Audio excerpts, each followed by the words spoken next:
Well, it's a bit early, I suppose, for the tennis season, but it is game, set and match to Gary Lineker. What an extraordinary few days. An openly, willfully provocative tweet by Gary Lineker saying that the current government's policies when it comes to illegal immigration makes them sound like those political figures from Germany in the 1930s.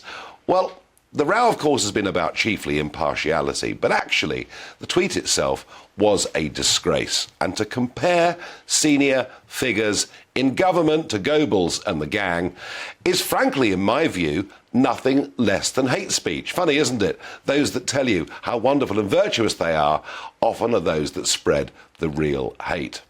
For the BBC, the whole thing's been a disaster, and in many ways a self-inflicted one. 3 years ago, there were arguments over Gary Lineker being overtly political. It's one thing to have an opinion. You know, Gary could have said, look, only 45,000 came across the channel last year. I think we should take a load more. That would have been an opinion. But to come out and directly attack the government when you are being paid 1.35 million quid a year, effectively by taxpayers, because we don't really have much choice as to whether we buy a BBC licence, clearly was in breach of the rules, because the main rule for anyone working for the BBC is not to bring it into disrepute. Well, in my view, clearly he did. But the BBC have brought this upon themselves. They should have been much clearer with him 3 years ago as to what he could and could not do. So he gets his fellow mate presenters to refuse to appear on programmes. BBC Sport is in a panic. And this morning, Tim Davie, the Director General, totally and utterly capitulates, hence game, set and match to Lineker.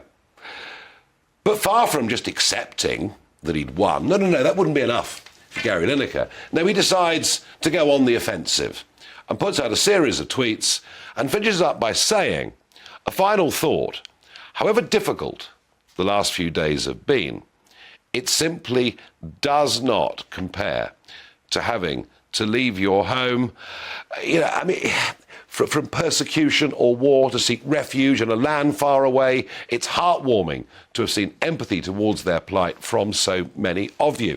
So he keeps on going. He didn't mention, by the way, young Albanians coming to join criminal gangs. No, to Gary, these are all virtuous people. But it shows that basically he's got away with it. He's stuck two fingers up to the BBC. This is a big victory, actually, for the hard left. And I suspect what will happen next is Richard Sharp, the chairman of the board, will be forced out, and the BBC effectively will become even more left-wing than it is now. He won't stop doing what he's doing. No doubt he'll be encouraged to be even more provocative as a general election approaches. Who knows? Maybe Match of the Day will be sponsored by the Labour Party. That's a joke. We'll have to see. But I think this bodes very badly for a BBC that, in my opinion, has been getting worse and worse and worse. Is the BBC now beyond saving?